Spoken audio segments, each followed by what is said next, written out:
Kevin and his team are out here every week trying to get these fields ACC ready, but with this game being on Military Appreciation Day, they're adding a little bit of red and white to that Carolina blue. For a muggle like you or me, running around with a broom or ball in hand might seem kind of tough, but Meyer says all newcomers need is a little time.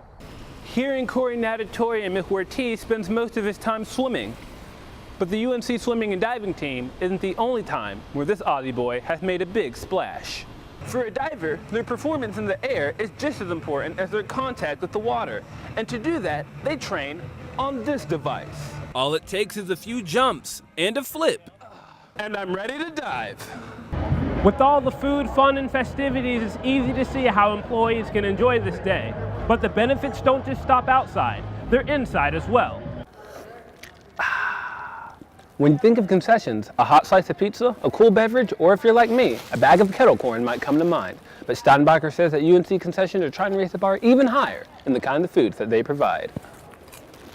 Here in Kenan Stadium, one guy like me throwing down one piece of trash like this may not seem like a big deal.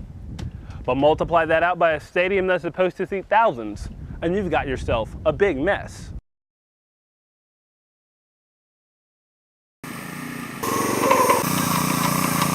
If you paint it, they will come, or at least that's the case with Kenan Stadium as workers prepare the tar pit for another home game.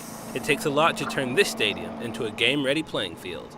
Athletic Facility Director Kevin Robinson. But we have about 10 guys that'll be working out here, Thursday and Friday, painting the field and getting it ready. It's a process, you have to paint one color, wait for it to dry, and then come back and fill in with the other colors and stuff like that. Kevin and his team are out here every week trying to get these fields ACC ready, but with this game being on Military Appreciation Day, they're adding a little bit of red and white to that Carolina blue. So we're doing some special things with our paint scheme. We got the American flag in the middle, and then we're also doing American flag design in the end zones. And doing that takes a small team working around the clock and around the field. Depending on what design we want to go with that week, this week's is a little more detailed than normal, so it takes a couple more hours than usual.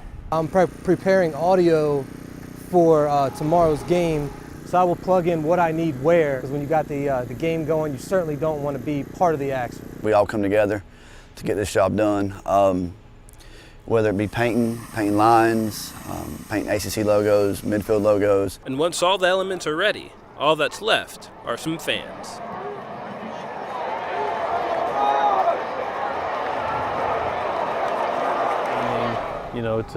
To make this field look as good as it does is definitely a team effort and a process that, again, we enjoy it. And what fan wouldn't enjoy a process that brought a little bit of the USA to UNC?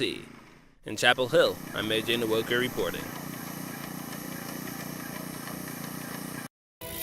J.K. Rowling's Harry Potter series introduced the world to a magical sport known as Quidditch, but you don't have to travel to Hogwarts to experience that same high-flying action.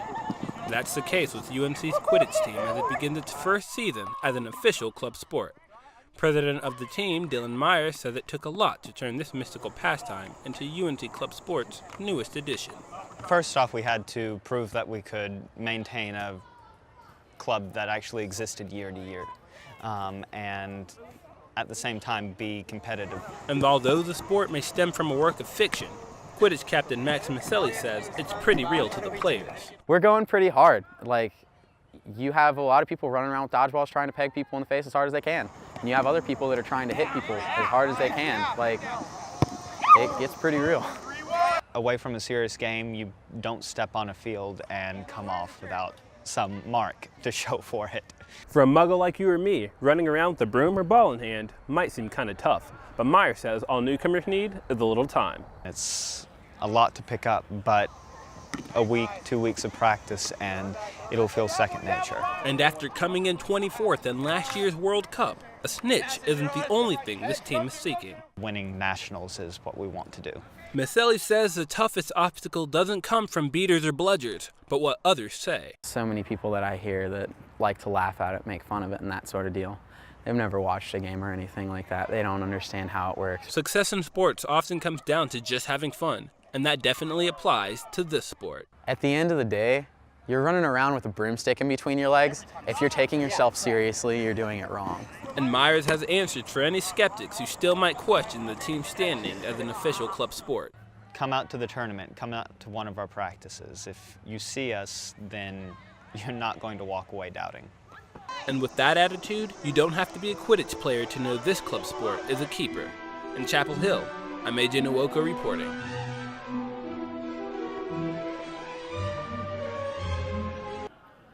It's trash, trash, and even more trash. Leftover popcorn boxes, half-eaten pizzas, soda spills, and despite all the food, you wouldn't want to eat off these floors. What's the cause of all the rubbish in the arena? Facility Director of Carmichael Arena, Stacey Harris. With college students, I think a lot of it depends on the atmosphere of the game. If they're really excited and into it, they're going to tend to leave more trash. And that can take a while to clean up. It takes a couple of hours. I would say about 2 hours after for a medium-sized crowd, maybe 3 hours for a large crowd. Harris thinks students just need a little encouragement to put the trash where it belongs. We've asked them, hey, pick up your stuff, please, and they'll do it. But, I think they just have to be asked. But is that really what it would take? If there are trash cans easily available within sight of my seat, then I'll throw it away myself. Typically, I do not. I don't like doing that. It's mean to Mother Earth. A likely story, but you wouldn't believe it from looking at Carmichael, Boschmer Stadium, Henry Stadium, or even Kenan Stadium. Here in Kenan Stadium, one guy like me throwing down one piece of trash like this may not seem like a big deal. But multiply that out by a stadium that's supposed to seat thousands, and you've got yourself a big mess. Despite the litter in Kenan, Carmichael, or any of the other sporting venues, Harris offers one simple solution for students. Just be a little more responsible and keep up with your trash, and if you see something, pick it up. In this case, a little bit goes a long way. In Chapel Hill, I'm AJ Nwoko reporting.